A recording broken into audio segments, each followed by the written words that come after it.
Biasa, mari kita berterima kasih kepada pemimpin pujian yang dalam usia lanjut tapi masih terus semangat. Amin.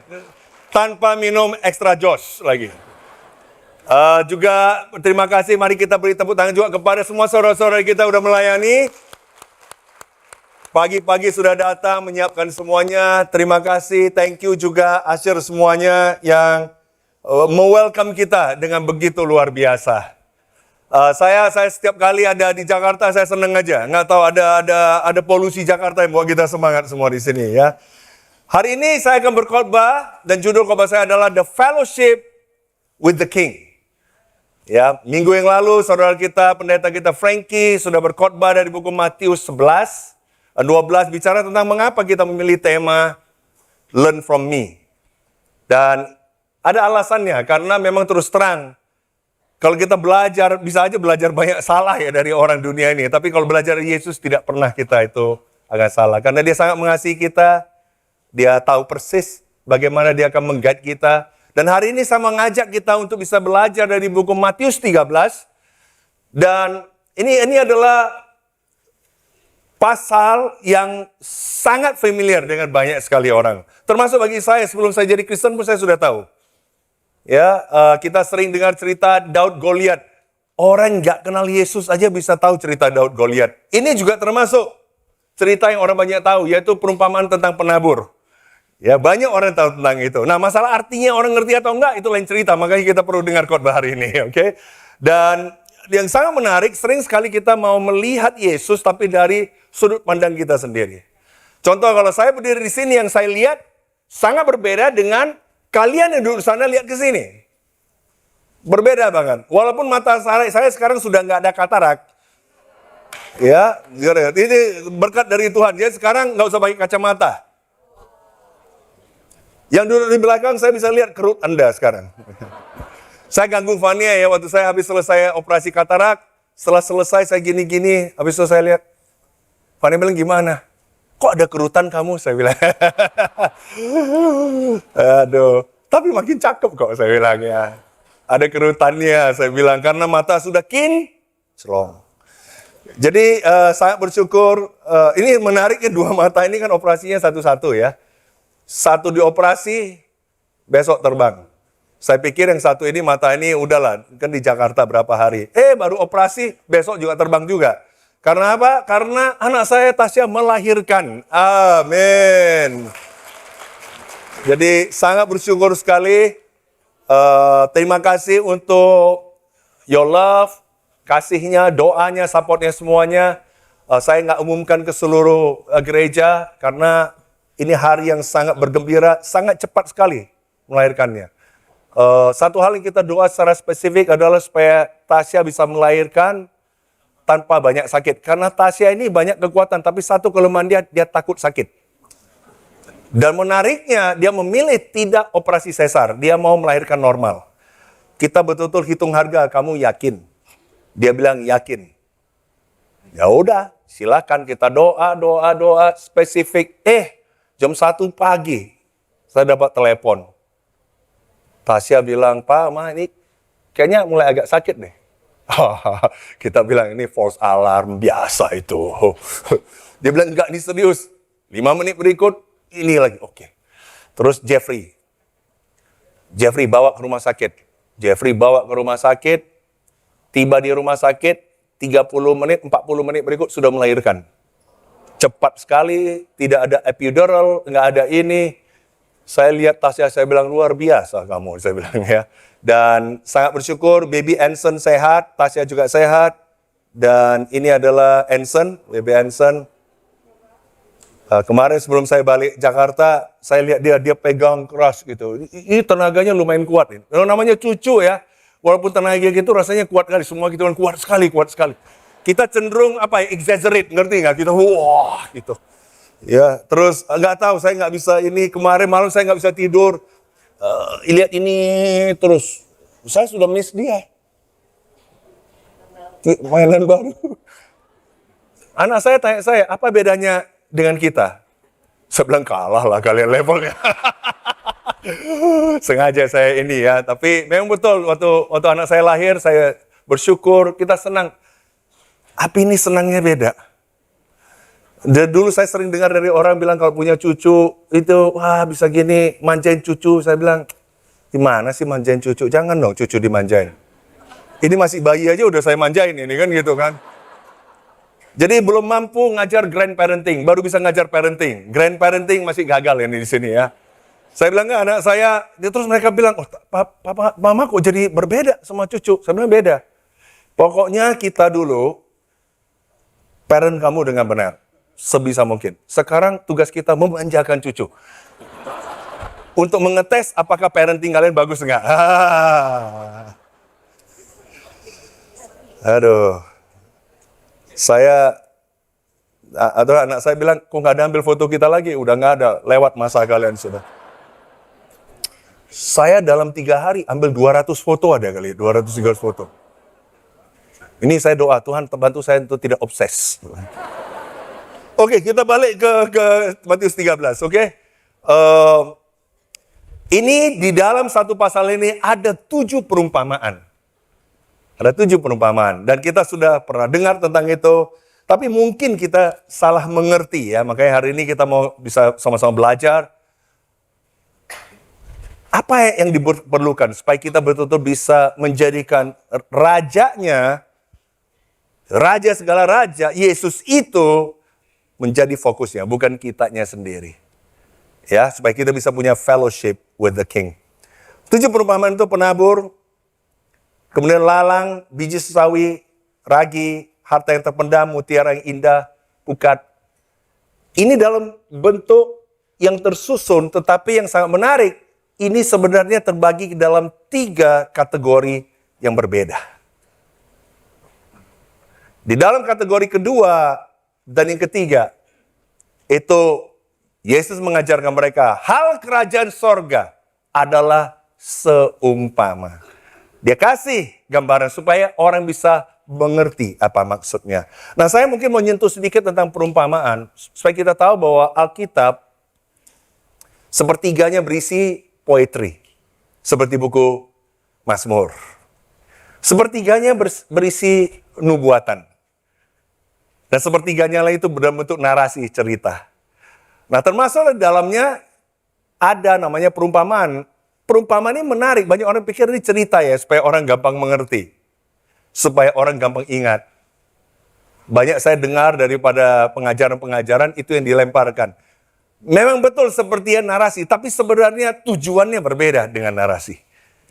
Kalau cerita, contoh kita misalnya tahu cerita tentang bagaimana Yesus lahir, ceritanya ada, itu membuat kita jadi mengerti keadaan saat itu. Dan jelas, Nikodemus datang mencari Yesus pada saat gelap. Kita jelas dan bisa bayangkan. Perumpamaan memang bentuk cerita, tetapi tujuannya belum tentu untuk supaya kamu jelas. Oke? Jadi, perumpamaan itu kalau gitu apa? Perumpamaan itu artinya adalah diceritakan, ditaburkan bersama sekaligus. Bahasa Inggrisnya, you cast alongside. Jadi, supaya kita bisa ngerti di sini, ini adalah seperti satu earthly story with heavenly meaning. Seperti satu cerita yang terjadi sehari-hari, yang kita familiar sehari-hari, tetapi tujuannya adalah untuk supaya orang bisa mengerti kebenaran Tuhan. Supaya mengerti Tuhan lebih jelas lagi. Supaya mengerti apa sebenarnya intensi dan maksud dari Tuhan. Coba jelas nggak? Itu adalah artinya perumpamaan. Nah, yang menarik di buku ini, di pasal 10 dikatakan, maka datanglah murid-muridnya dan bertanya kepadanya setelah Yesus kasih perumpamaan itu. Dia bilang, mengapa engkau berkata-kata kepada mereka dalam perumpamaan? Supaya kita tahu perumpamaan tentang penabur ini diceritakan di 3 buku Injil. Selain dari buku Matius, diceritakan di buku Lukas dan Markus juga. Tetapi cuma di buku Matius lah diperjelas. Murid-murid datang ke Yesus, tanya why. Why? Bukan cuma tanya what it means, apa artinya. Tapi tanya juga, mengapa Anda cerita dalam bentuk perumpamaan? Ini orang lagi banyak berbondong-bondong, lagi banyak. Kenapa harus cerita yang pakai perumpamaan? Kenapa nggak langsung to the point, langsung jelas gitu? Mumpung lagi banyak ini orang, kenapa perumpamaan? Yesus menjelaskan kepada mereka. Yang kita harus bisa mengerti dan mungkin koreksi bagi kita supaya kita bisa mengerti. Tujuan dari perumpamaan adalah Yesus kasih cerita yang sehari-hari orang ngerti, penabur, ngertilah mereka. Pukat, ngerti. Ilalang, ngerti. Tetapi tujuannya adalah untuk dua audiens yang berbeda. Satu adalah audiens yang betul-betul mau betul-betul cari kebenaran. Dan satu audiens lagi yang tidak sungguh-sungguh mau cari kebenaran. Dengan kasih perumpamaan ini bisa memisahkan dua grup ini dengan sangat jelas. Ibaratnya perumpamaan itu adalah seperti satu tabir. Seperti kita lihat ada vitrase. Jadi kita bisa lihat ada objek di belakang dari vitrase. Dan kita tahu ada objek itu. Tapi bagi audiens yang sungguh-sungguh mau tahu. Dan mau cari tahu. Apa objek itu? Mereka akan datang dan buka tabirnya dan kemudian bisa lihat jelas. Dan mengerti. Sedangkan satu audiens lagi adalah sama bisa lihat tapi kabur, nggak bisa lihat jelas. Dan mereka cuma tahu ada objek di balik itu dan tidak peduli untuk ngecek lebih dalam lagi. Ngerti nggak maksudnya di sini? Jadi tujuannya juga supaya orang tidak mengerti. Tapi bukan karena Tuhan kejam dan nggak mau mengerti, karena mereka di dalam hati mereka sudah putuskan untuk tidak mau tahu dan tidak mau mengerti. Terus orang bilang sama saya, kejam dong Yesus. Saya bilang, enggak, kalau kamu baca Yohanes 12, 47, 48, Anda tahu bahwa Yesus datang bukan untuk menghakimi, tapi untuk mencari orang yang hilang. Mau menyelamatkan orang. Tapi dia bilang yang akan datang, firman pada akhir dia mau akui atau tidak. Satu hari firman Tuhan akan menghakimi. Yesus datang pertama kali bukan untuk menghakimi, tetapi firman yang diberitakan, itulah yang menghakimi. Baik banget loh Yesus. Coba kasih tahu jelas-jelas. Orang reject. Terhakimi banget itu. Ngerti nggak maksud di sini? Jadi jangan kita lihat dari sisi. Saya bilang sebagai seorang pengkhotbah saya di sini. Ini bukan soal masalah platform, bukan soal masalah udah biasa enggak. Setiap kali saya mau berkhotbah, saya berdoa, saya bergetar. Karena apa yang saya sampaikan itu akan di hold accountable oleh Tuhan. Apa yang harusnya saya sampaikan tapi saya tidak sampaikan. Saya adalah orang pertama yang akan dihakimi oleh Tuhan. Tapi bukan hanya soal orang yang bicara. Kalau kita baca di Yohanes 12, 47, 48 juga tanggung jawab adalah juga kepada yang mendengarkan. Pernah berpikir nggak mengapa di tempat yang sama, dengar pesan yang sama, tapi kok ada orang yang bisa menerima, ada yang tidak. Ngerti nggak maksudnya di sini? Sangat menarik. Ini seperti satu misteri. Tetapi Tuhan sendiri katakan alasan mengapa dia bicara perumpamaan supaya yang nggak mau tahu, nggak akan pernah tahu. Yang mau tahu, mereka akan bisa mengerti. Setelah itu, murid-muridnya juga bukan hanya berhenti mau tanya mengapa Anda bicara dalam perumpamaan, tapi juga mau tahu apa arti perumpamaan itu. Yang menarik, gitu banyak orang, kenapa nggak tanya semua, padahal nggak ngerti juga. Nggak ngerti. Tahu familiar, tahu ceritanya, tapi nggak tahu apa heavenly meaning-nya. Yang berani datang adalah murid Yesus yang datang dan mau tahu apa sih sebenarnya artinya. Udah kelihatan dua audiens yang berbeda karena itu. Saya hari ini akan bacakan dan kita akan belajar berdasarkan 3 kategori itu. 3 tanda daripada fellowship dengan Raja. Ayat 1, pada hari itu keluarlah Yesus dari rumah itu dan duduk di tepi danau, maka datanglah orang banyak berbondong-bondong lalu mengurumuni dia. Sehingga ia naik ke perahu dan duduk di situ. Sedangkan orang banyak semuanya berdiri di pantai dan ia mengucapkan banyak hal dalam perumpamaan kepada mereka. Katanya, adalah seorang penabur keluar untuk menabur. Pada waktu ia menabur, sebagian benih itu jatuh di pinggir jalan. Lalu datanglah burung dan memakannya sampai habis. Sebagian jatuh di tanah yang berbatu-batu, yang tidak banyak tanahnya. Lalu benih itu pun segera tumbuh karena tanahnya tipis. Tapi sesudah matahari terbit, layulah ia dan menjadi kering karena tidak berakar. Sebagian lagi jatuh di tanah tengah semak duri. Lalu makin besarlah semak itu dan mengimpitnya sampai mati. Dan sebagian jatuh di tanah yang baik lalu berbuah. Ada yang 100 kali lipat, ada yang 60 kali lipat, ada yang 30 kali lipat. Siapa bertelinga, hendaklah ia mendengar. Kita tahu sesudah itu, setelah Yesus bicara ini, cerita yang sangat familiar bagi orang itu, Yesus bilang begini, di ayat 11. Kepadamu diberi karunia untuk mengetahui rahasia kerajaan sorga. Tetapi kepada mereka tidak. Saya dulu bukan dari orang yang percaya Yesus. Saya banyak dengar cerita di sekolah saya, karena sekolahnya sekolah Kristen. Sesudah itu saya, waktu papa mama saya cerai, saya kemudian diajak pergi ke gereja. Saya mulai tertarik cerita-ceritanya. Saya suka dengan makan, minum, habis gereja, ngumpul-kumpul pemuda waktu itu. Main voli bareng, main musik sama.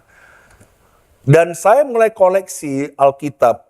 Saya mulai koleksi namanya referensi-referensi untuk bisa komentari. Saya dulu coba baca ya. Tapi nggak ngerti-ngerti loh.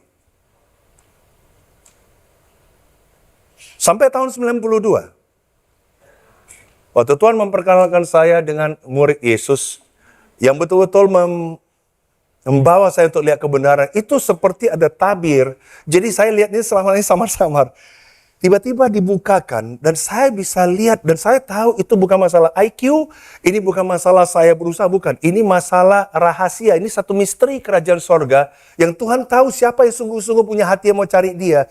Dan sungguh-sungguh mau cari lebih dalam, mau cari kebenaran itu Tuhan tabirkan itu. Tiba-tiba hari itu bisa jelas, saya masih ingat habis itu. Malamnya saya membaca firman, saya kaget. Karena saya mulai lihat kebenaran demi kebenaran dibukakan. Dan saya tanya pada diri saya sendiri, mengapa dari dulu kok saya nggak ngerti-ngerti? Kok sekarang bisa? Itu adalah kasih karunia Tuhan. Tapi Tuhan sengaja kasih perumpamaan bagi orang yang tidak mau cari tahu. Nggak mau ngerti kebenaran. Mereka nggak akan dapatkan itu. Bisakah orang percaya kuasa Yesus? Bisakah orang percaya Yesus tetapi tetap hilang dan nggak mengerti? Bisa. Udah jelas buku Yohanes 2 ayat 23 katakan. Banyak orang yang percaya dalam namanya. Karena mereka telah melihat tanda-tanda yang diadakannya. Tetapi Yesus sendiri tidak mempercayakan dirinya kepada mereka. Karena ia mengenal mereka semua. Dan karena tidak perlu seorang memberi kesaksian kepadanya tentang manusia. Sebab ia tahu apa yang ada di dalam hati manusia. Saya dulu klaim diri saya orang yang percaya. Saya percaya dalam nama Yesus, saya percaya. Saya bahkan khotbahkan di kegiatan pemuda dulu, perkumpulan pemuda. Tapi saya berkenan bagi Tuhan Yesus? Tidak, karena Tuhan Yesus tahu hati saya. Nah, perumpamaan ini adalah perumpamaan yang cocok sekali karena dia bicara ke hati kita secara dalam hari ini. Saya ada 3 tanda yang saya mau bagikan. If you really want to have a fellowship with the King. Yang pertama adalah respond with dedication. Respond with dedication. Maksudnya apa? Kalau kita lihat tadi, di awal buku Matius 13, sudah diceritakan itu, perumpamaan. Tapi sekarang karena mereka tanya, apa arti perumpamaan itu? Yesus sekarang jelaskan mulai dari ayat yang ke-19. Yesus bilang, kepada setiap orang yang mendengar firman tentang kerajaan sorga, tetapi tidak mengertinya, bisa nggak kita dengar hal yang sama tapi nggak mengerti hari ini? Di antara kita, bisa. Dia bilang apa yang terjadi? Bukan karena IQ. Bukan karena usia. Karena itu yang orang sering bilang kan, aduh gue udah tua, gak bisa gini. Bukan karena itu. Dia bilang karena datanglah si jahat, yaitu iblis, dan merampas yang ditaburkan dalam hati orang itu, itulah benih yang ditaburkan di pinggir jalan. Iblis gak suka. Saat ini iblis juga ada di sini. Jangan pikir bahwa, oh cuma orang Kristen kita pergi menginjili. Iblis juga menginjili. Dia mau merampas dari itu. Saya punya pengalaman, saya percaya Anda juga punya pengalaman di mana saya bertemu dengan orang, memberitakan kebenaran, membawa Injil kabar baik, orang bisa lihat itu, tiba-tiba saya bisa lihat, dia bilang, ntar ya, ada banyak distraction. Ada beberapa hal yang terjadi, tapi ada dua hal terutama dari pengalaman saya pribadi akan diri saya maupun orang lain. Ada dua hal, dan dua-duanya dimulai dengan D. Satu adalah distraction, di mana susah fokus. Nanti inilah, dapat call inilah, dapat inilah, tiba-tiba urusan. Dan urusannya bukan urusan jahat, bisa urusan keluarga, bisa ini, tapi ke distract. Saya lihat banyak orang lagi bersaat teduh waktu dengan Tuhan, handphonenya bunyi, dapat WA ini, dapat itu, balas sana, balas sini. Distraction. Sehingga dia baca, dia bersaat teduh, tiba-tiba dia pergi 5 menit berikut, udah lupa dia apa yang dia baca. Pernah ngalamin itu enggak? Pernah? Oh, kayaknya jemaat ini enggak pernah ini bagus semua nih. Enggak ada yang kategori 1 di sini. Semuanya luar biasa, semua ingat sampai berbulan-bulan, bertahun-tahun. Bagi kita yang tiba-tiba hilang baru 5 menit kita langsung lupa, jangan langsung bilang, gua udah pikun. Jangan. Karena saya mau bilang terus, terang tadi pagi ada pria ilahi wanita Allah. Pria ilahi wanita Allah habis ibadah sudah langsung minta slide. Kenapa? Karena saya tahu mereka mengerti keadaan mereka. Dan mereka langsung mau ulangi lagi pelajaran, mau ngerti lebih dalam lagi. Mereka akan ulangi berhari-hari, udah itu mereka kumpul. Dan mereka akan bicarakan lagi, diskusikan lagi, aplikasinya gimana. Itu yang mereka lakukan. Tanpa beralasan, tepuk tangan dong, tepuk tangan. Karena mereka tidak mau kasih peluang bagi iblis si jahat itu untuk caplok itu. Jadi jangan mulai hari ini kita beralasan karena gua ini, karena gua nggak suka baca, karena gua orangnya lambat. Tidak ada urusannya. Ini berurusan dengan si iblis yang tidak suka. Karena benih itu dia tahu sangat kuat. Ini ada 3 hal yang dibicarakan. Satu benih, kita tahu itu firman Tuhan. Satu lagi penabur, yaitu Yesus sendiri dan kita yang menabur. Dan juga satu lagi adalah tanahnya, yaitu hati. Dan berkali-kali yang Yesus tekankan adalah tanahnya. Bukan soal benihnya, karena benih itu mantap. Firman Tuhan, powerful, efektif. Bukan, yang dia concern adalah hati. Belum masuk ke hati, belum mengerti, baru dengar. Disambar. Buat distraction. Saya pernah duduk dengan orang lagi study Bible. Dia segini. Saya bisa kasih ini enggak? Entar, gue ada ini. Nggak bisa. Hal yang kedua adalah delay. Tunda. Entar dulu. Gue akan ini kalau gue sudah beres project gue. Nanti gue ini kalau gue sudah ada waktu. Saya ngalami kejadian. Sejak itu saya berubah. 2 orang yang saya belajar Alkitab. Sudah mau mengerti tentang kebenaran. Mau ambil keputusan untuk ikut Yesus. Dia bilang, mungkin nanti ya. Saya ketemu dia malam itu. Malam itu dia pergi ke puncak. Tabrakan, mati dia. Saya dengar kabar, saya kaget. Saya baru ketemu dia. Satu lagi dalam keadaan sakit. Pikir kondisi oke. Kita doa untuk dia. Keadaan sudah mulai pulih, lebih bagus, lebih sehat. Datang ketemu. Waktu lagi sakit cari Tuhan. Sembuh dia rasa ini. Saya masih ingat waktu ketemu dengan dia. Saya bilang kamu disembuhkan. Kamu sekarang ini. Dia pikir oke lah. Nanti aja kalau sudah tua. Besok saya dengar dia meninggal. Habis itu saya bilang, Tuhan saya janji saya tidak akan hold back. Saya mau bicara kebenaran kepada orang. Mau tunda. Siapa di sini mengerti apa maksud saya mau nunda? Jangan nunda. Kalau kita tahu kebenaran jangan tunda. Ambil. Ambil. Ini firman kebenaran. Jangan. Kalau Tuhan lagi mau bicara. Tuhan berbicara melalui orang-orang. Menegur kita. Menyarankan kepada kita. Jangan tunda. Ambil itu. Serius. Karena kalau tidak, si iblis akan ambil itu. Yang kategori 2. Ayat 20. Benih yang ditaburkan di tanah yang berbatu-batu ialah orang yang mendengar firman itu dan segera menerimanya dengan gembira. Ini bukan orang yang berpura-pura. Dia dengar gembira. Tetapi ia tidak berakar dan tahan sebentar saja. Apabila datang penindasan atau penganiayaan karena firman itu, orang itu pun segera murtad. Ini dengar firman, Wah, pernah dengar orang selesai, waduh aku suka banget firman-Nya. Aduh, ini sangat membantu sekali. Wah, aku sangat diberkati. Pernah dengar kata itu? Pernah dengar? Habis itu minggu depan mana dia? Pura-purakah dia? Tidak. Dia benar-benar gembira, excited. Jadi bukan ini orang yang benci Tuhan. Enggak, dia suka.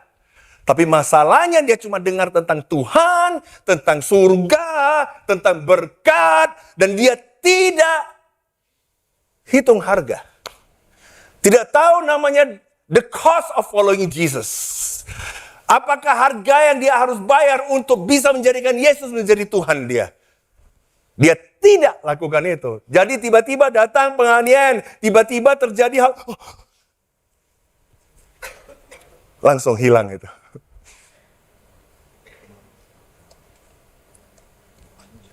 Saya nggak tahu berapa banyak dari kita di sini, ketika betul-betul penganiayaan terjadi di Indonesia, yang masih tetap ada di sini.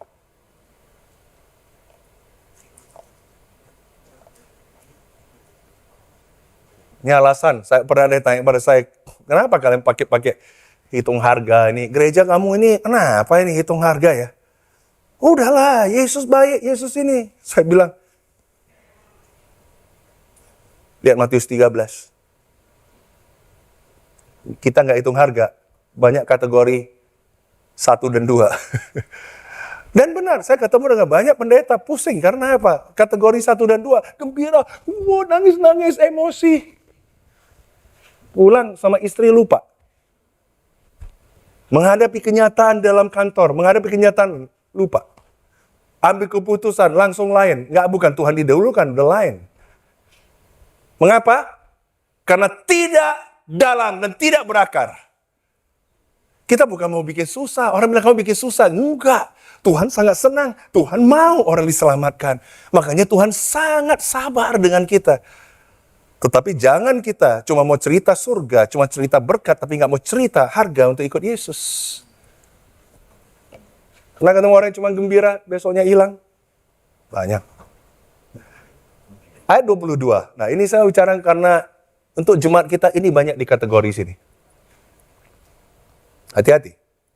Yang ditaburkan di tengah semak duri ialah orang yang mendengar firman itu, lalu kekhawatiran dunia ini dan tipu daya kekayaan menghimpit firman itu sehingga tidak berbuah.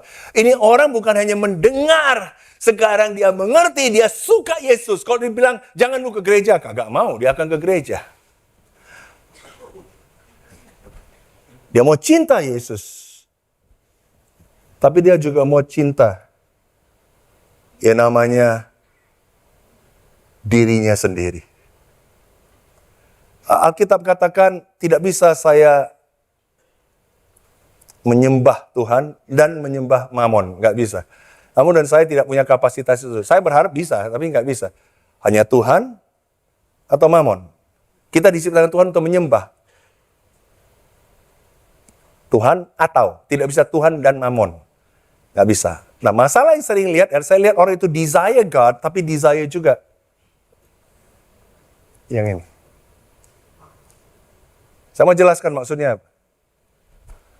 Saya lihat ada orang yang mau cinta Tuhan, tetapi tidak pernah mau buang semak durinya.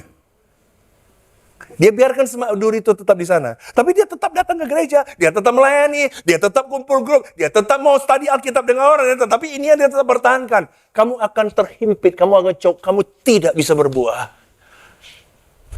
Ada 3 hal yang dibilang sini, yang bisa membuat kita terhimpit. Pertama adalah kekhawatiran. Dan kekhawatirannya bukan kekhawatiran hal yang jahat, kekhawatiran sehari-hari yang normal.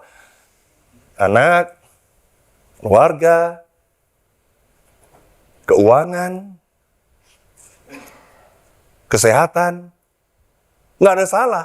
Tapi sampai kita lebih khawatir akan kesehatan. Grup saya kan udah mulai seumuran begini nih. Mulai jadi opa-opa ini begini ya. Bicara kesehatan, saya suka kita bicara kesehatan, silakan. Tetapi jangan sampai kita terkonsumsi kesehatan, sampai kita terhimpit, kejepit. Overly khawatir. Duduk ketemu, bicara, itu lagi. Bicara, kapan bicara Tuhan dan kerajaan Dia?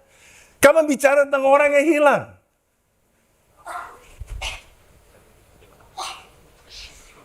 Berikutnya adalah kekayaan. Apa salah dengan kekayaan? Tidak. Saya ada ketemu ada orang yang kaya, tapi tidak bicara uang. Nah, saya ada bicara orang yang sama sekali tidak kaya, baik bicara uang terus. Jadi itu nggak ada hubungannya orang kaya atau tidak. Having richness, nggak ada masalah. Tapi richness have you, itu masalah. Itu berbeda. Mau lagi, mau lebih lagi, mau ini lagi. Mau itu promotion, mau itu. Dan kamu udah tahu, kamu udah gak fokus Tuhan. Kasih semula kamu udah hilang, tapi kamu tidak mau buang semak duri itu. Terus kamu genjot terus, saat teduh tiap hari, pelayanan lebih lagi. Tapi ini kamu gak mau buang, tidak akan bisa. Kamu akan tercok. Dan masalah waktu aja. Saya sudah lihat, banyak saya lihat. Ini masalah keputusan. Kamu buang semak durinya, atau kamu biarkan. Ada orang yang bilang, gak apa-apa, aku ini cinta Yesus, aku saat teduh tidak pernah bolong tiap hari. Semak durinya terus dia pelihara. Kagak bisa, hari ini udah gak ada di sini. Dan yang ketiga, dia bicara adalah pleasure of life. Kenyamanan dalam hidup. Saya lihat ya, salah satu concern dan doa saya untuk jemaat di sini adalah comfort zone. Terlalu comfort kita. Enak dong, nemu orang baik. Nemu orang yang ramah sama kita. Kita sakit ditolong. Kita masalah orang datang. Gimana siapa yang gak enak? Nikmati fasilitas dan benefit kingdom, saya bilang. Kalau orang mau dapat itu, the pleasure, comfort zone, dia senang, akhirnya udah. Tentang apa yang menyenangkan dia, tentang apa yang enak bagi dia. Dan itu mendominasi dalam pembicaraan itu. Hati-hati, saya dengar beberapa orang ketika duduk, saya concern. Bukan saya nggak mau kamu menikmati hidup kamu, enjoy. Tapi yang saya concern adalah kamu tidak buang itu dan tidak sadar bahwa semak duri itu menghimpit kamu. Jangan pikir bahwa kita ini udah kuat. Saya udah jadi murid sekian lama, makin saya tahu saya lemah dan saya butuh Tuhan. Jelas nggak semua di sini? Kategori yang terakhir, yang keempat, ini yang Tuhan mau. Jadi dari 4 ya, kebanyakannya yang parah. Cuma 1 yang Tuhan puji, yang berkenan. Ini percaya, ini semua percaya. Kalau dibilang dalam nama Yesus percaya. Masalahnya, Tuhan tahu siapa yang betul-betul berkenan bagi dia. Gembira, betul-betul gembira sama Yesus. Nangis-nangis. Menggebu-gebu. Sejam berikut, maki supir.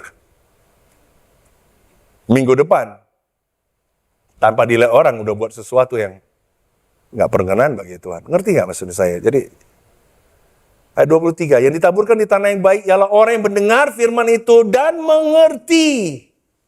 Dan karena itu ia berbuah. Ada yang 100 kali lipat, ada yang 60 kali lipat, ada yang 30 kali lipat. Nggak ada masalah, Tuhan beri talenta karunia yang berbeda, nggak usah kita bandingkan. Wah, gua 30, lu 100, nggak usah. Yang penting berbuah. Sesuai dengan porsi yang Tuhan sudah berikan kepada kita semua di sini. Pertanyaannya, apakah kita berbuah di sini? Apakah termasuk hati kita adalah yang merespons dengan dedikasi hati seperti itu? Karena itulah yang bisa punya fellowship with the King. Yang kedua adalah kita harus bisa recognize the deception. Kita harus bisa mengenali dengan jelas tipuan-tipuan daripada iblis. Dan kembali Yesus menjelaskan itu, dia mulai pakai kejadian-kejadian sehari-hari untuk membuat mereka mengerti. Tapi yang sangat menarik, banyak sekali orang saya ketemu, dari 3 perumpamaan yang masuk kategori ini, banyak orang salah kaprah. Dan gak heran mereka salah kaprah, karena mereka tidak betul-betul mau cari kebenaran itu. Kalau kita betul-betul mau cari kebenaran, membuat kita hari ini berhenti bertanya, mengapa dia begitu ya? Mengapa begitu ya? Ngapa kita udah tahu Yesus sudah bicara kok. Saya lihat ada orang bilang, kenapa orang bilang begini? Banyak sekali orang bertanya, kenapa ya katanya murid Yesus, tapi kenapa begini ya? Tidak akan Anda baca Matius 13? Kenapa ya ada gitu banyak denominasi? Kenapa ada banyak? Dan lihat ini rame lagi di sana. Berarti kan benar. Kita penuh di sini bukan berarti berarti ini tanda bahwa kita ini benar loh. Jangan ukurannya bukan emosi, ukurannya bukan feeling, ukurannya bukan gedenya, bukan. Nanti saya mau cerita, mari kita mengerti dan kita harus bisa recognize, bisa lihat dengan jelas deception, tipuan, kepalsuan yang ada. Maksudnya apa? Dia kasih cerita 3 perumpamaan, 1 lalang, 1 biji sesawi, 1 lagi adalah ragi. Lalang, dia bicara sini. Hal kerajaan sorga itu seumpama orang yang mendaburkan benih yang baik di ladangnya. Tapi pada waktu semua orang tidur, datanglah musuhnya. Ini si iblis lagi nih. Menaburkan benih lalang di antara gandum itu, lalu pergi. Ketika gandum itu tumbuh dan mulai berbulir, nampak jugalah lalang itu. Maka datanglah hamba-hamba Tuhan ladang itu kepadanya berkata, Tuhan, bukankah benih baik yang Tuhan taburkan di ladang Tuhan? Dari manakah lalang itu? Jawab Tuhan itu, seorang musuh yang melakukannya. Lalu berkatalah hamba-hamba itu kepadanya, jadi maukah Tuhan supaya kami pergi mencabut lalang itu? Itu kan jelek itu. Bikin rusak. Yesus bilang, jangan. Sebab mungkin gandum itu ikut tercabut pada waktu kamu mencabut lalang itu. Sangat menarik ya, kalau kita pergi ke daerah Timur Tengah, kita bisa lihat ya yang namanya gandum.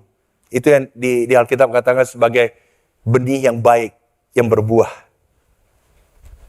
Ada namanya Darnel grass. Darnel grass juga sama. Kalau kamu lihat, di Timur Tengah kalau kamu lihat, saya sendiri merasa sulit membedakan itu. Dan tumbuhnya sama. Tapi kamu bisa lihat itu di sana. Itu adalah lalang. Dan dia akan bertumbuh bersama. Perbedaannya adalah ketika sampai maturity yang full, baru bisa kelihatan itu nanti. Tapi Tuhan bilang, itu bukan bagian kamu.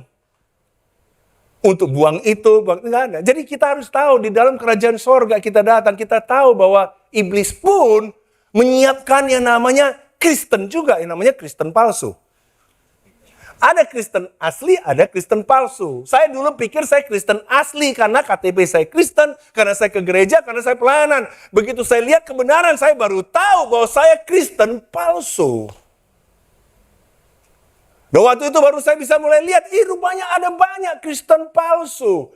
Dan tugas saya bukan untuk menghakimi, karena Alkitab katakan di sini kerajaan sorga bukan kita yang menghakimi, tapi Tuhan akan menghakimi. Tuhan yang tahu jelas mana yang benar-benar yang baik, mana yang lalang ini. Tapi biarkanlah bertumbuh bersama-sama. Jadi jangan hari ini kita datang, jelekkan sana, jelekkan situ, nggak usah. Akan tumbuh sama-sama. Tapi saya bisa tahu siapa murid Yesus sesungguhnya, dan siapa yang cuma ngaku-ngaku percaya Yesus. Jangan kita kemudian gerah dengan orang itu, kemudian membenci, enggak, mengasihilah. Justru iman kita jadi teruji. Benar nggak kita ini asli atau kita ini juga palsunya? Cukup jelas nggak di sini? Jadi kalau kita lihat biji sesawi, ini orang sering salah lagi. Makanya kita harus tahu deception iblis gila ya. Penginjilannya luar biasa sekali hari ini. Begitu dia tahu ada ini, dia taruh di sana. Di samping-sampingannya ada. Sampai kita kabur. Makanya penting sekali kita untuk senantiasa melihat kebenaran firman Tuhan. Bukan akhirnya menjadikan pengalaman kita menjadi kebenaran. Saya sedih kadang-kadang menemukan orang Kristen. Dia cerita hidup dia. Dan benar ini cerita hidup dia. Saya senang bergembira Tuhan. Tapi dia jadikan cerita hidup dia jadi kebenarannya. Terus akhirnya orang sibuk kasih kesaksian. Kadang-kadang saya ketemu dengan orang yang sudah kasih banyak kesaksian, saya tanya, benar nggak? Dia pun sudah nggak tahu ini cerita dia karang-karang atau udah jadi benar, karena udah keseringan diulang ratusan kali. Sampai dia udah nggak tahu ini benar atau enggak. Dan dia sudah percaya bahwa itu benar. Pernah ketemu orang seperti itu nggak? Setelah kita tanya saudaranya, rupanya ceritanya nggak begitu.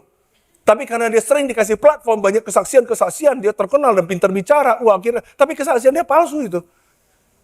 Memang dia cerita Yesus, cerita tentang bagaimana Yesus menyembuhkan, bagaimana Yesus datang begitu, mengasihi dia, begitu itu. Sampai orang bilang, oh luar biasa. Tuhan bilang kasih perumpamaan ini supaya we recognize the deception and corruption yang ada. Tanpa kita punya hati yang judgmental sama orang. Kita mengasihi orang, tapi kita sendiri bisa tahu. Mana Kristen yang cuma suka platform, cuma suka cerita-cerita, yang cuma suka, wah Yesus Kristus, haleluya. Hari ini banyak sekali orang kaget menemukan banyak orang-orang, supaya gini, pendeta, wah begini. Jangan kaget, Tuhan sudah bilang. Kalau kita adalah orang yang tahu bahwa pencuri akan datang kapan saja, berarti kita sudah siap.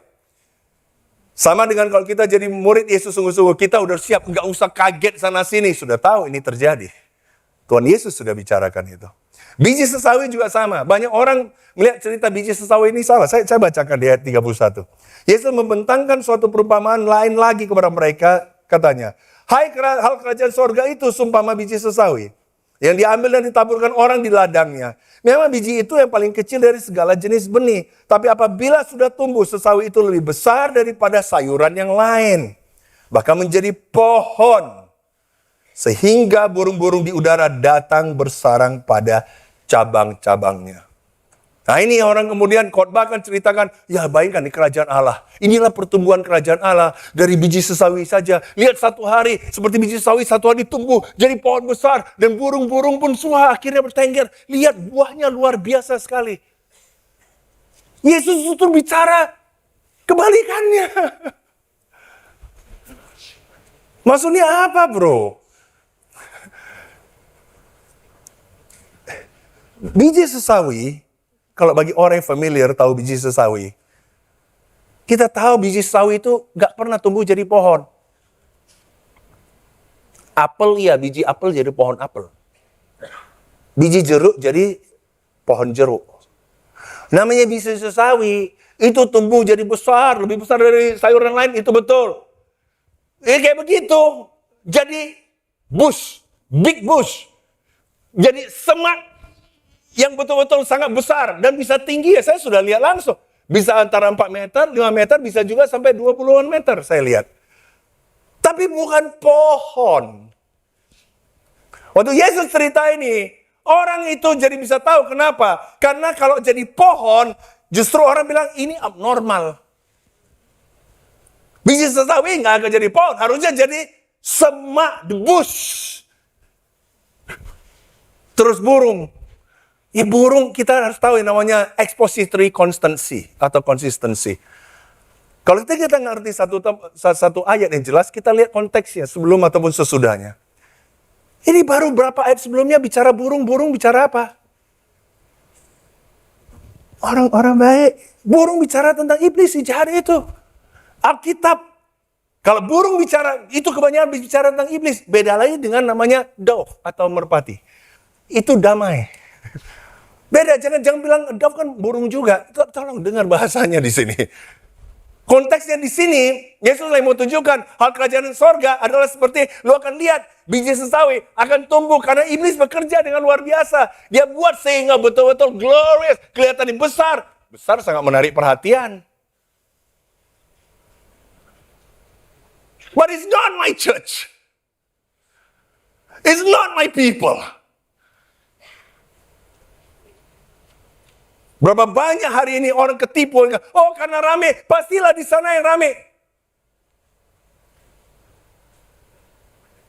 Doa saya adalah jangan karena gereja ini rame, tapi kebenaran ditinggalkan. Nggak ada gunanya rame di sini. Karena pada akhirnya, yang memberikan penghakiman adalah Tuhan. Dan Tuhan yang tahu hati orang siapa, mana. Banyak orang nanti akan kaget, pikir udah ke surga, udah ini. Akan kaget. Akan kaget. Kamu dan saya bukan untuk menghakimi, tapi Tuhan Yesus tidak bisa diakalin oleh kita. Kita harus hargai. You want to have a fellowship with the King, respect the King. Have fear and trembling, love the King.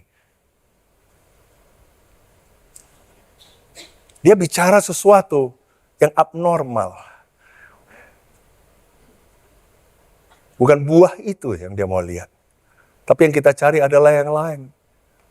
Jadi kalau gitu, kita harusnya bisa lihat korupsi yang ada terjadi. Harus bisa lihat itu, brother sister. Dan kembali, di sini dia waktu bicara biji sawi, dia sekarang bicara tentang sepertinya satu pengaruh yang kelihatan secara luar. Kemudian dia mulai bicara ragi, sesuatu yang bekerja di dalam. Yang internal, bukan yang secara eksternal, yang secara internal. Sama lain dia bicara tentang apa? Ragi, kalau kita tahu ragi, konotasinya bagus. Enggak, negatif, jahat. Dia lagi bicara tentang hati-hati juga. Hati-hati dengan hal yang mungkin nggak kelihatan di luar. Tapi ajaran-ajaran palsu, doktrin-doktrin palsu. Hal-hal yang kelihatannya, wah, kelihatannya baik. Hari ini banyak sekali filosofi yang, saya ketemu dengan orang ya. Orang bicara justice. Sampai marah-marah. Ambil sikap. Orang bilang, gila ini hebat sekali. Orang mempertahankan justice. Saya bilang, yang dia bicara adalah social justice. Dia tidak bicara kingdom justice. Dia lagi bicara social justice. Dia elevate manusia. Dia buat manusia. Pokoknya manusia adalah Tuhannya. Dan demi si manusia ini, social justice harus terjadi. Saya lihat hari ini terbanyak sekali orang Kristen yang tanpa disadari terjadi namanya ragi. Yang lebih tertarik social justice lebih daripada the kingdom and God justice. Hati-hati dengan itu. Hal kerajaan sorga. Iblis nggak suka. Dia akan masuk. Tapi kita sebagai orang yang punya fellowship with the king, we know, kita kenali namanya deception itu. Kita tahu itu. Saya tahu ketika hati saya sudah mulai nggak benar. Makanya kita butuh sekali ada saudara-saudari kita, ada pembimbing kita, ada orang yang kenal kita. Biarkan supaya diri kita dibimbing. Tuhan pakai mereka. Adakah kata-kata mereka yang mungkin nggak cocok? Adakah mungkin kelakuan mereka, sikap mereka? Yes. Biarkan hati kita untuk terus bisa bimbing. Karena hati-hati, hati kita licik. Kita bisa bahkan menipu diri kita sendiri di sini. Kalau kita mengerti ini, ada orang bilang, kenapa dia begitu? Kalau gitu gue juga begitu dong. Hati-hati. Masa kamu jadi ragi? Saya nggak mau jadi ragi. Ada orang hari ini makin merendahkan standar dari Tuhan. Kok dia bisa? Gue bisa juga dong. Dia boleh pacaran tuh sama orang yang bukan murid, gue juga boleh dong. Ngerti nggak maksudnya? Tapi tetap mau datang gereja. Hati-hati. Karena tanpa kita sadar, kita sendiri bisa jadi ragi itu juga. Saya lihat ada grup yang semangat, datang satu orang. Datang nggak ini, akhirnya grup, akhirnya jadi nggak semangat satu grup itu. Dan grup itu mulai bicara, kalau dia gitu buat apa kita jadi murid? Saya bilang, hah? Tidakkah Anda baca? Matius 13. Kenali tipuan dari iblis itu. Iblis bisa gunakan siapa saja dari kita di sini. Iblis bisa gunakan pendeta seperti saya juga. Jadi harus hati-hati. Kita harus saling jaga, kita harus saling mendoakan semua di sini. Amen? Semangat semuanya. Yang terakhir, rejoice in his salvation. Mari kita bersuka cita akan keselamatan yang Tuhan berikan kepada kita. Kenapa? Setelah dia bicarakan, ingat ya waktu Yesus bicara Matius 13 tentang perumpamaan ini, dia sudah tahu mulai akan terjadi krisis penganiayaan yang begitu hebat akan terjadi. Murid-muridnya belum tahu. Yesus sekarang mempersiapkan mereka. Mereka cuma excited, wah ikut Yesus, lihat dia buat mujizat, enak ikut Yesus. Dia belum tahu ikut Yesus itu harus bayar harga. Yesus sedang mempersiapkan mereka dengan itu. Dia pakai perumpamaan, cerita sehari-hari, tapi supaya mereka tangkap apa artinya maksud dari Tuhan. Nangkap nggak di sini? Nah sekarang, setelah dia bicara tentang tipuan dari iblis, sekarang dia mau bicara. Tapi saya mau kamu tahu, karunia, benefit yang kamu ada di kingdom. Yang kamu punya fellowship of the king. Dia bicara tentang 3 perumpamaan, berturut-turut juga. Dia bilang, di ayat 44. Hal kerajaan sorga itu sumpama harta yang terpendam di ladang, yang ditemukan orang, lalu dipendamkannya lagi. Oleh sebab sukacitanya pergilah ia menjual seluruh miliknya lalu membeli ladang itu. Ini yang orang juga sering salah kaprah. Makanya perumpamaan buat gak gitu jelas. Kecuali kita mau cari kebenaran. Kalau kita lihat di sini, ini yang sering orang cerita. Jadi kita menemukan Yesus. Dialah harta yang terpendam itu. Begitu kita temukan kita siap. tinggalkan untuk Yesus. Pakailah ayat lain yang cerita tentang itu. Tapi ayat ini bukan itu. Justru bertolak belakang. Harta terpendam itu, harta itu bukan Yesus. Yesus nggak pernah terpendam. Yesus sudah ada sebelum kita ada. Maupun selama-lamanya dia ada di sana. Yesus adalah firman yang senantiasa ada. Jadi siapa si harta itu? Ya kamu dan saya. Kamu dan saya adalah harta yang terpendam itu.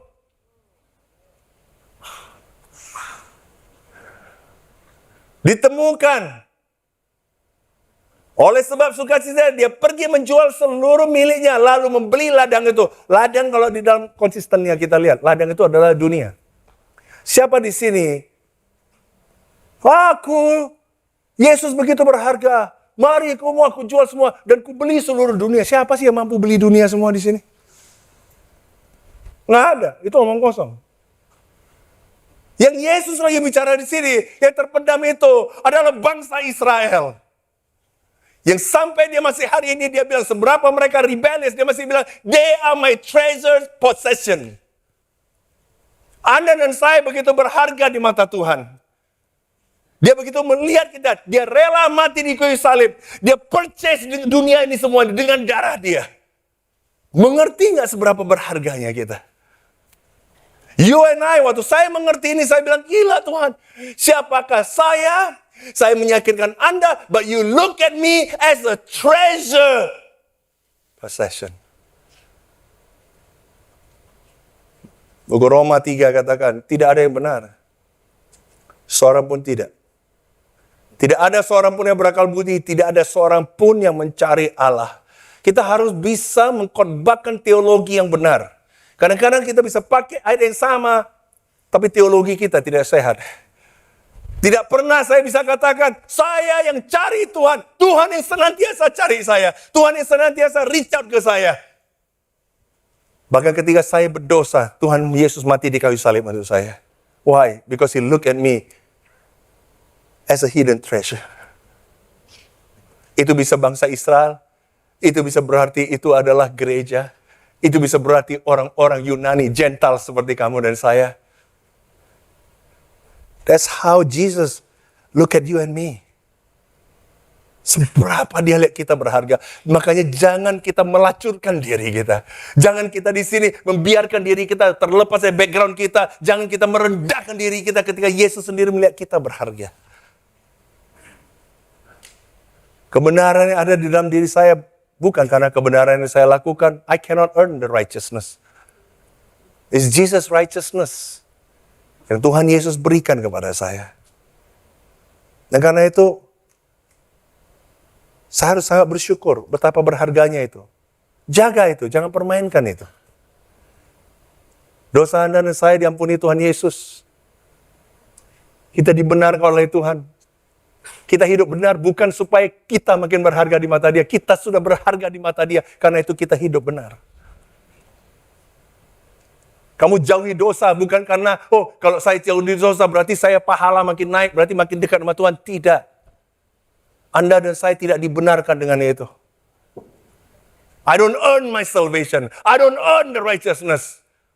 Itu dari Tuhan. Karena itu, alasan Anda buat baik, alasan Anda mengasihi, alasan Anda membantu orang bukan karena supaya makin naik. Bukan. Karena you are very special.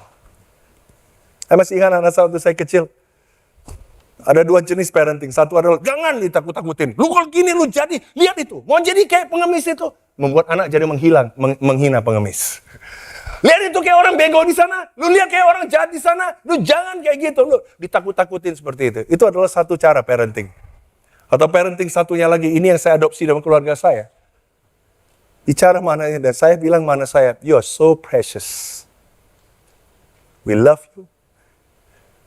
Kalau buat salah. We still love you. Never change. But it hurt us. It hurt God.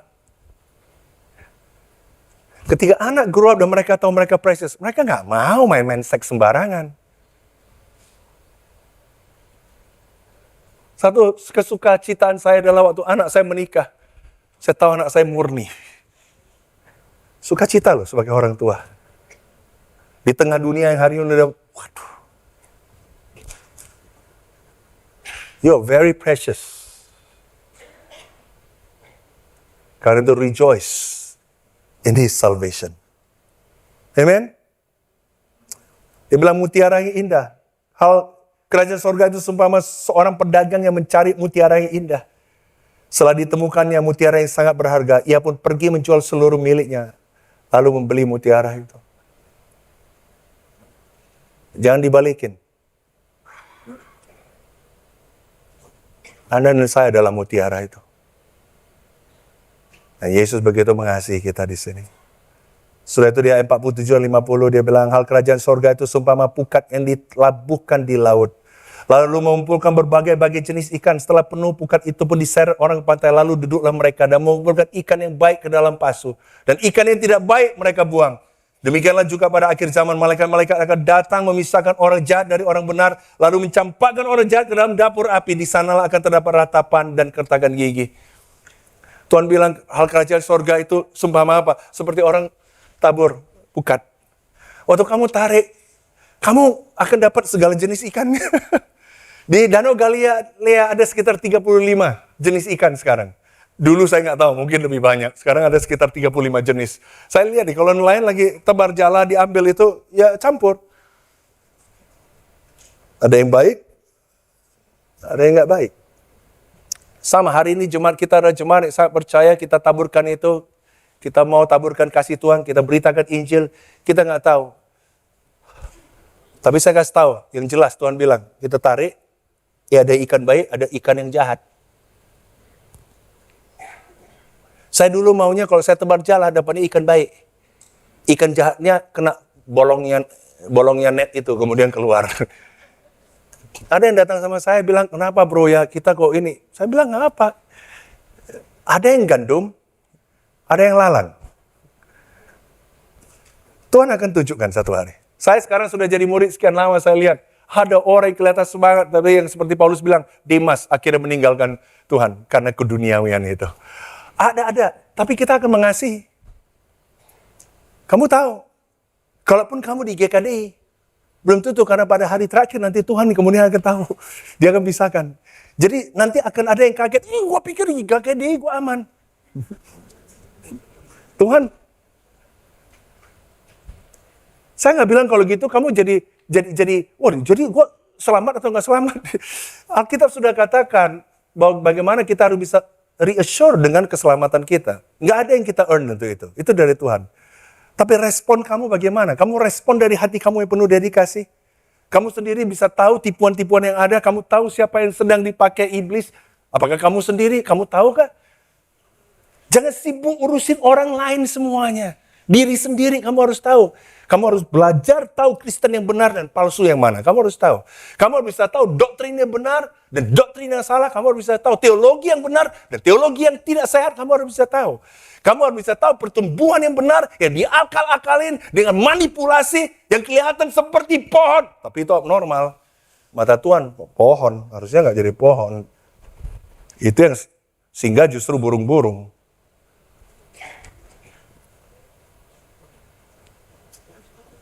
Kita harus bisa recognize deception itu.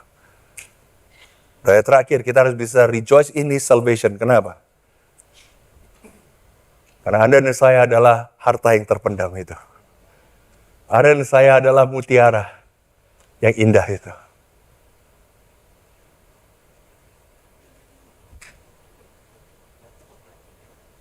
Jangan jelekkan orang lain.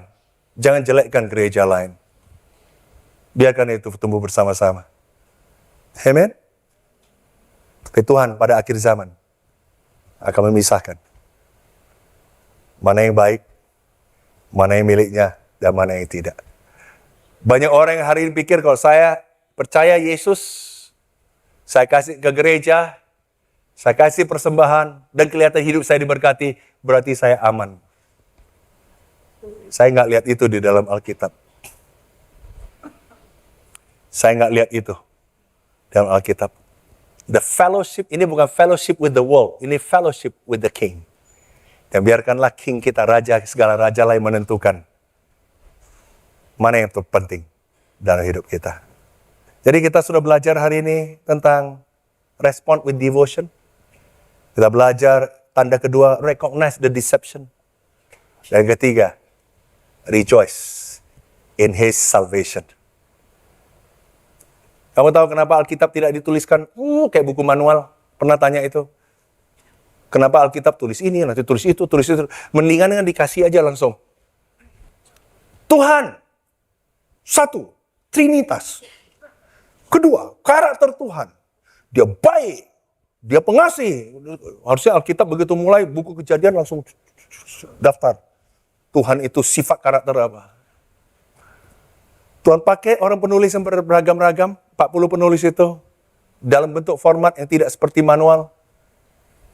Nubuatan di sini, poetry di sini, cerita di sini, perumpamaan di sini. Karena hanya untuk orang yang benar-benar mau cari kebenaran, lah yang akhirnya bisa mengerti dan bisa tahu, oh Tuhan itu seperti ini. Tapi bagi orang yang memang tidak mau tahu, dan tidak mau cari Tuhan, sampai dia meninggal pun dia nggak akan pernah bisa tahu. Dan bahkan dia akan senantiasa tanya, mengapa Alkitab kok begini-begini? Kenapa nggak kasih gue ringkas saja? Bikin summary 3 halaman. Saya bilang, simple. Karena you don't love God. And you don't seek God. Dan saya berharap kita jadi jemaat yang sungguh-sungguh mau cari kebenaran. Dan senantiasa cinta Tuhan. Amen? Mari kita berdoa bersama-sama. Tuhan, terima kasih untuk semua kebaikan Engkau, kasih Engkau. Terima kasih karena Engkau melihat kami sebagai harta yang begitu luar biasa, Tuhan. Kau rela, Tuhan, untuk mati di kayu salib. Dan kami bersyukur, Tuhan, karena darah Engkau yang kudus menyucikan semua kami di sini. Let us not take you for granted. Let us love you. Let us seek you with fear and trembling, God. Makasih karena Engkau memakai perumpamaan. Supaya kami yang mau mendengar, Tuhan.